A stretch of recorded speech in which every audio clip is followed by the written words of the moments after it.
Bismillahirrahmanirrahim, teman-teman, selamat pagi, apa kabar? Semoga sehat semuanya ya. Oke, assalamualaikum warahmatullahi wabarakatuh. Kali ini kita masih kuliah online ya, dan belum bisa tatap muka, dan ini juga semoga Allah meridoi ikhtiar kita ini untuk tidak tatap muka terlebih dahulu, agar wabah yang terjadi saat ini juga bisa segera reda lagi ya. Dan semoga walaupun ada wabah, kita tetap bisa menuntut ilmu dan semoga Allah meridhoi ikhtiar kita ini. Karena itu mari kita berdoa terlebih dahulu. A'udzubillahi minasyaitonirrajim. Bismillahirrahmanirrahim. Raditu billahi rabba wa bil islami dina wa bi Muhammadin nabiyya wa rasulah. Rabbi zidni ilma warzuqni fahma.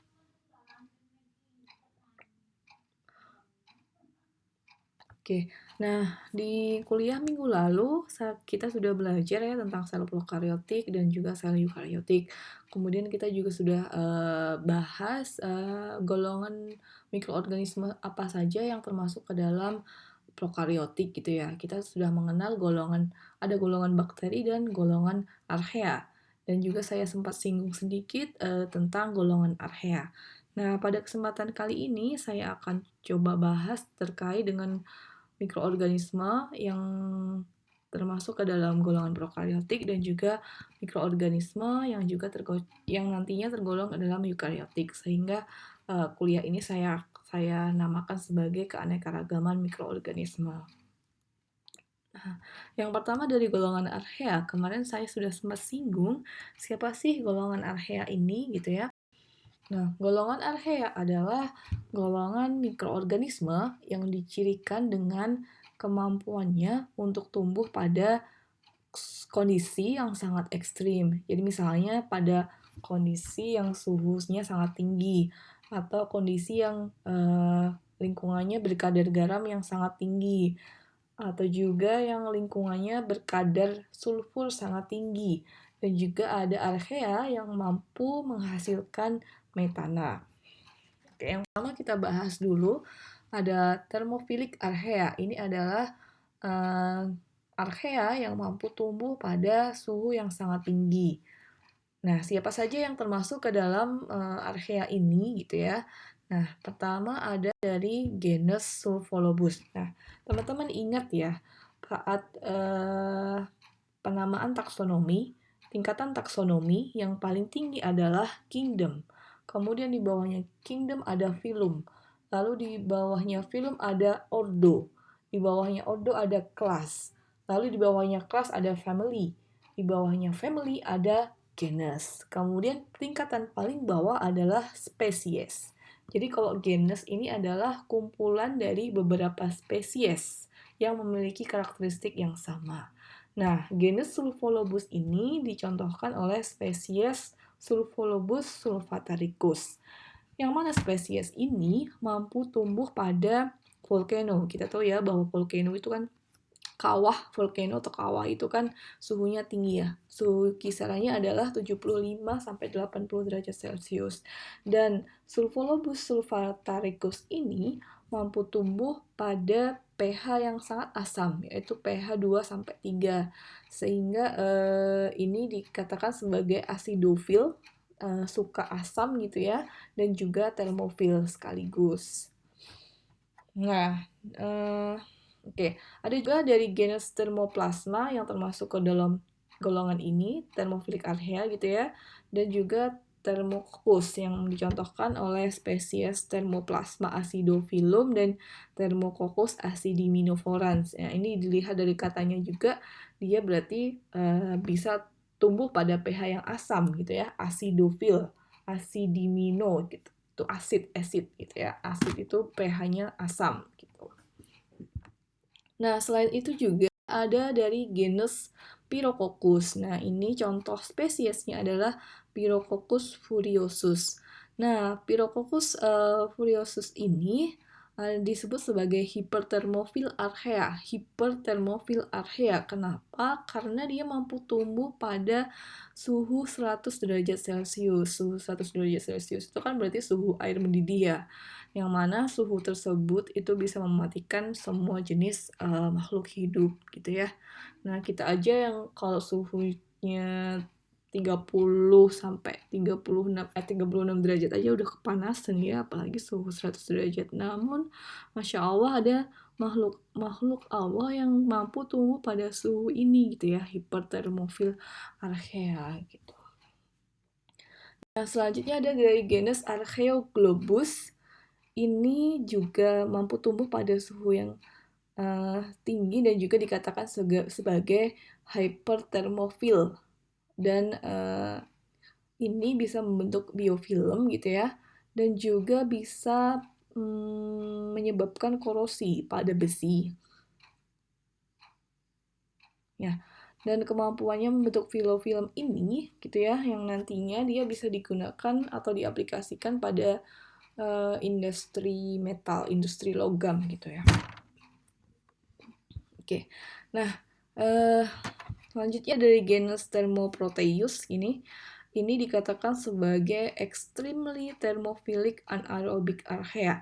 Nah, ini khusus gitu ya, ini dia adalah archaea yang selain dia bisa tumbuh pada suhu yang sangat tinggi, dia juga bisa tumbuh pada kondisi tidak ada oksigen. Nah, kita ingat bahwa semua mikroorganisme umumnya, nggak semua ding, maaf tidak semuanya, tetapi umumnya sebagian besar mikroorganisme itu untuk tumbuhnya dia memerlukan oksigen. Nah, ini ada archaea yang mampu tumbuh pada kondisi tidak ada oksigen gitu.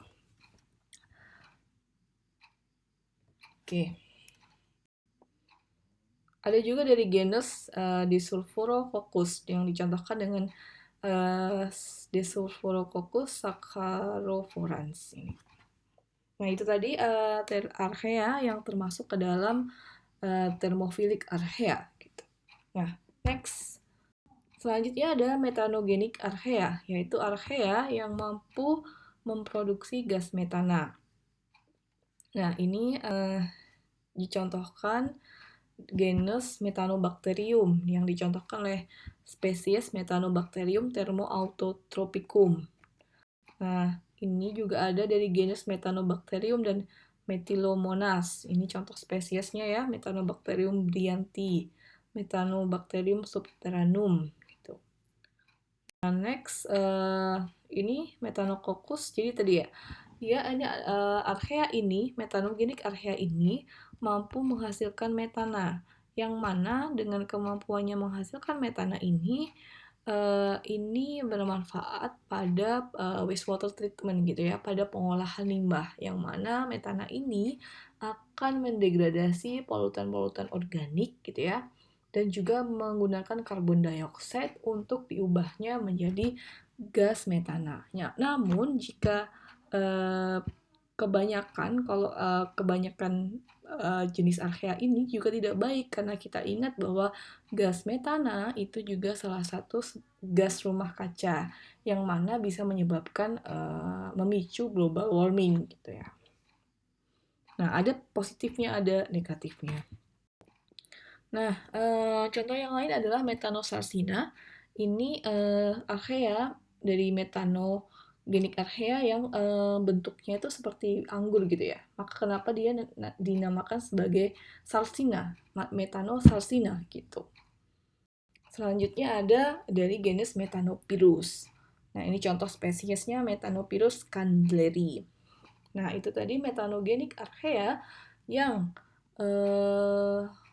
contoh-contoh metanogenik archaea yang mampu menghasilkan gas metana, atau archaea yang mampu menggunakan karbon dioksida kemudian mengubahnya menjadi metana.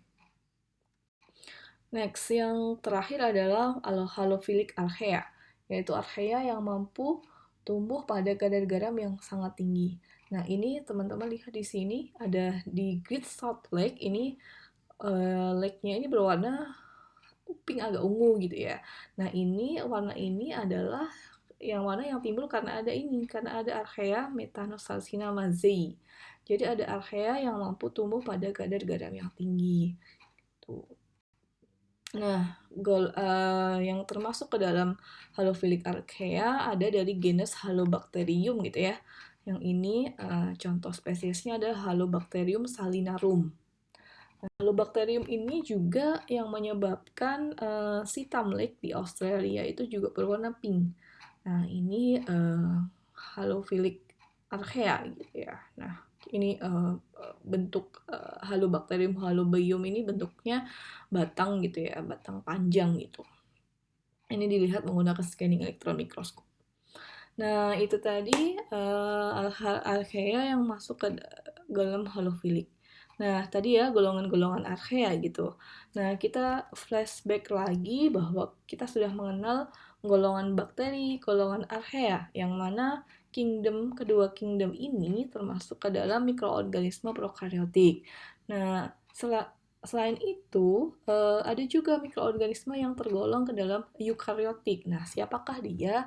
Yaitu dari kingdom protista dan kingdom fungi. Nah, pada slide selanjutnya saya akan bahas detail terkait dua kingdom ini. Nah, sekarang jika ada pertanyaan, silahkan berikan komentar di Google Classroom.